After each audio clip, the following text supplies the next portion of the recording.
From Mohamed Okda, a political consultant focused on the Middle East. He's also the founder of Insight into Crisis, a conflict advisory firm. He joins us now from Chicago. Mohamed, thanks for your time this evening. We've heard strong words now from President Trump. President Rouhani, also some very strong words coming from him. How close are we to seeing a full-blown conflict between the U.S. and Iran at this point? I'm actually not very optimistic that a full-blown conflict is going to happen. We had seen President Trump over and over again try to avoid a confrontation and a conflict with multiple countries, and he usually backs out at the last minute.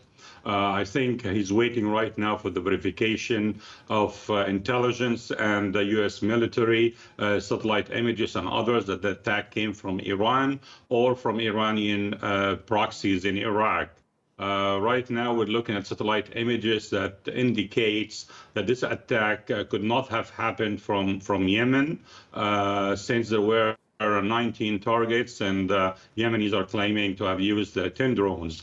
We have to wait to hear back from the administration, but from our history following President Trump, again, he changes his mind overnight or over a few minutes and over a tweet. But any confrontation with Iran now and the U.S. will completely destabilize the oil markets globally. Oil markets have jumped by 19% just a few minutes ago with the opening of the markets in Asia, between 15 and 19%. And of course, the Saudis' economy and the UAE economy are the major allies to President Trump and to the U.S. administration in the region, cannot sustain a major conflict in the region right now. So we'll have to wait and see what the U.S. administration is going to say about who's actually responsible for this attack before we can make a full judgment if a retaliation from the U.S. is going to happen.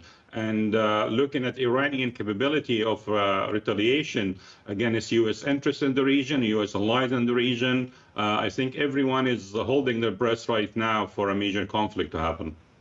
Okay, let's speak a little, though, about Iran's reaction here. We did hear Tehran denying being behind Saturday's drone strikes, even though Mike Pompeo said that they are responsible. We also heard Iran's Revolutionary Guard saying that American bases in the region are within range of Iranian missiles. So what should we be reading into those comments from Iran?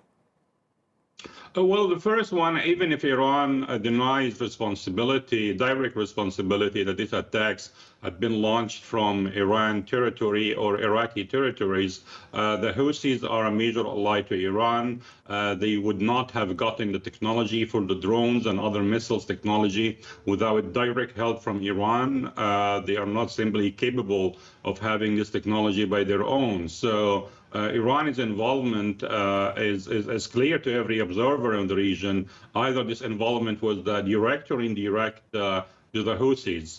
This is number one. About their capability to retaliate, I mean, the attack itself is an indicator of Iran's capability to attack Saudi Arabia and petroleum interests in the region. And we've seen the previous attacks on the oil tanker in the Gulf, on the Arabian Gulf, and in the area. So Iran is very capable of destabilizing the region militarily, covertly, and I think the U.S. administration and the U.S. military is calculating that.